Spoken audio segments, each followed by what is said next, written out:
Génesis, ayer y hoy,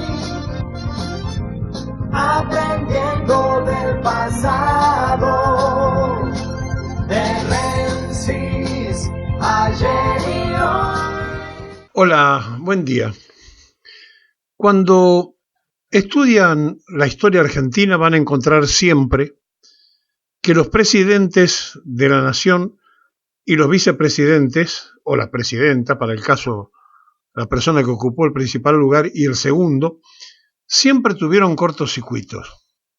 Quizá habrá que reformar la Constitución y habrá que ver si tiene mucho sentido esto de tener un vicepresidente o una vicepresidenta elegida simultáneamente, porque en realidad, si nos manejamos dentro de las reglas democráticas, el presidente y la vicepresidenta en este momento tienen los dos la misma cantidad de votos, porque son el binomio que se vota.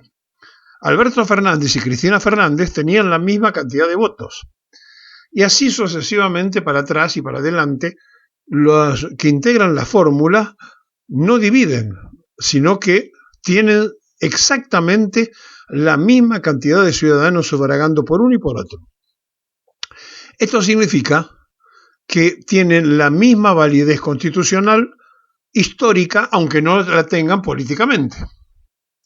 En la Argentina, los problemas entre los número 1 y los número 2 es histórico, es muy viejo y tiene muchísimos antecedentes. En este momento, Victoria Villarruel está siendo acusada por todos los troles y toda la campaña de los que responden a Milei de traidora. ¿Por quién? Por ellos, dentro del mismo espacio político. Y entonces nos tenemos que detener un rato porque la acusación se produce porque en realidad Villarruel cumplió con el mandato constitucional de hacer funcionar el Senado. Es casi un ridículo el acusar a una persona que cumple con su función constitucional de ser traidor. Porque en todo caso lo que tendría que preguntarse si lo que le estaban pidiendo no era una trampa dentro de lo legal que se podría llegar a haber hecho para dificultar la solución que marca la Constitución, debe ser la voluntad de un pleno de diputados o de senadores. Es decir, que como hay una gran confusión, se trata de traidora a una persona que cumplió y hizo funcionar la democracia, haciendo que el Senado de la Nación tuviera su reunión. Allí, como ustedes saben, ocurrió la semana pasada una serie de derrotas y de cachetazos a los proyectos del cachivache. Ahora, ¿cómo se hace para poder analizar que los roles presidenciales y de vicepresidente son representativos por igual? ¿Quién puede llegar a decir que es lo mismo Perón que Quijano, o que era lo mismo Perón que Tecer, o que era lo mismo Perón que María Estela Martínez de Perón? ¿Cómo se puede hacer para imaginar que es lo mismo? Sin embargo, del punto de vista electoral, es lo mismo, la misma cantidad de votos para las dos personas. Bueno, esta simultaneidad de cosas hace que los votos que sacó Milei y los que sacó Villarruel sean exactamente los mismos.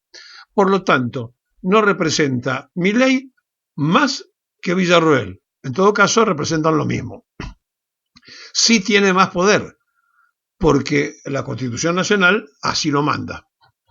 Ahora, ¿cómo se hace para también poder interpretar que cuando se hace cumplir con el reglamento constitucional no se traiciona a nadie, sino que se está cumpliendo un mandato constitucional?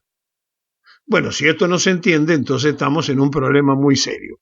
Si todos creen que lo que tiene que hacer un vicepresidente o vicepresidenta, en este caso, es acompañar al presidente en cualquiera de sus errores, es también un grave error de no darle a cada persona la validez individual que como ser humano tiene cada uno.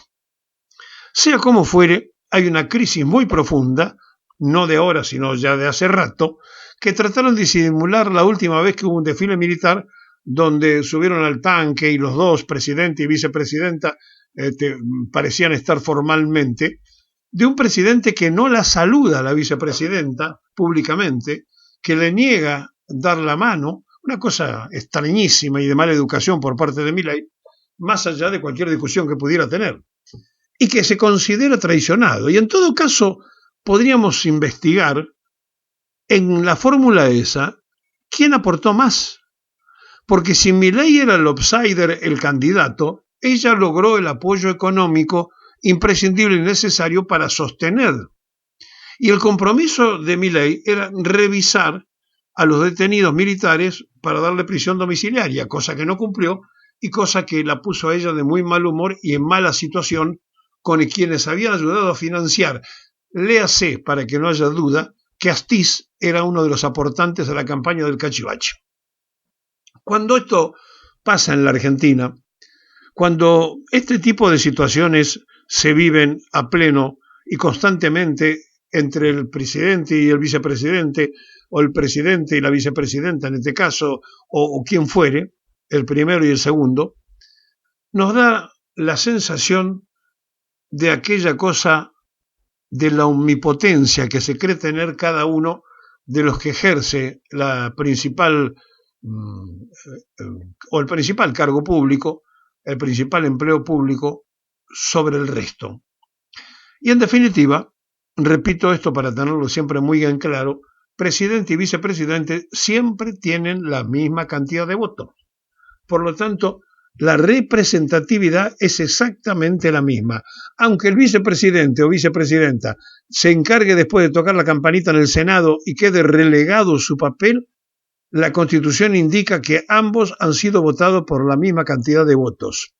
Y si el presidente, que ya es un guarango profeso y reconocido, no saluda, la vicepresidenta aguantó todo el tiempo que pudo, pero en las últimas horas ya no soporta más y además le fastidia mucho que estén utilizando a Bullrich para ladrarle a ella. Y entonces sale aquí la reminiscencia de las dos de los tiempos pasados. De Bullrich, cuando luchaba por la patria socialista y ponía caños, y de ella, justamente acusándola a Bullrich de terrorista, cuando Montoneros y la organización donde estaba Bullrich estaban en contra de las Fuerzas Armadas donde estaba su padre. Es decir, dos mujeres que se enfrentan por vieja rencidia y que ya se habían peleado cuando querían las dos manotear el manejo de la Orden de Defensa Nacional, donde terminó finalmente un radical como ministro, pero que las dos querían manejar eso. Estamos frente a una crisis muy anunciada y donde el desgaste constante y permanente ha hecho que Villarroel se fortificara en sectores no liberales, fuera de la estructura, y que, por ejemplo, se viera algunos gestos de ella aplaudidos por sectores del peronismo, como cuando le homenajeó como correspondía y puso el recuerdo en la Casa de Gobierno y en el Senado de María Estela Martínez de Perón como presidenta constitucional. Mención que faltaba, que habían querido anular, como tantas otras cosas, le habían querido esconder la historia dentro de la propia Casa de Gobierno.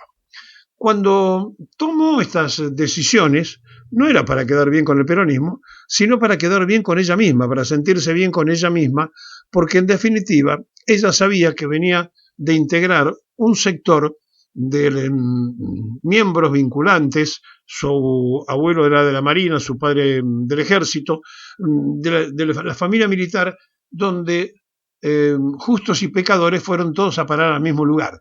Y entonces interpretó que debería reconocerse a aquellos que injustamente cayeron en la volteada, y entonces aprovechó en su momento para hacerle el homenaje que correspondía a la expresidenta de la República, María Estela Martínez de Perón. Y esto, claro, en el mundo liberal hizo mucho ruido, la prensa canalla se puso muy nerviosa, pero en definitiva ella lo que hizo fue cumplir con un mandato constitucional. y además como mujer. Y por el otro lado, es interesante saber cómo se ha producido este tiempo y este momento donde de ser cariñosamente tratada por las redes como Vicky, pasó a ser la traidora por no utilizar y no repetir las barbaridades que dijeron de ella los que defienden al cachivache. Frente a esta nueva crisis que se presenta en la República Argentina, que repito, no es nueva, presidentes y vices vienen históricamente enfrentándose en el país, la gran pregunta que nos tenemos que hacer todos, ¿tiene sentido la Constitución como está? ¿De verdad? ¿Tiene sentido? Porque en definitiva el vicepresidente queda relegado a tocar la campanita en el Senado. ¿O habrá que ser más específico y que la Constitución ponga más en claro cuáles son los objetivos y las cosas que puede hacer un vicepresidente? Porque en realidad, históricamente, todos los presidentes y los vices tuvieron cortocircuitos en la Argentina, donde la Constitución de 1853 o la del 49 fijaban que el presidente y el vice eran elegidos simultáneamente.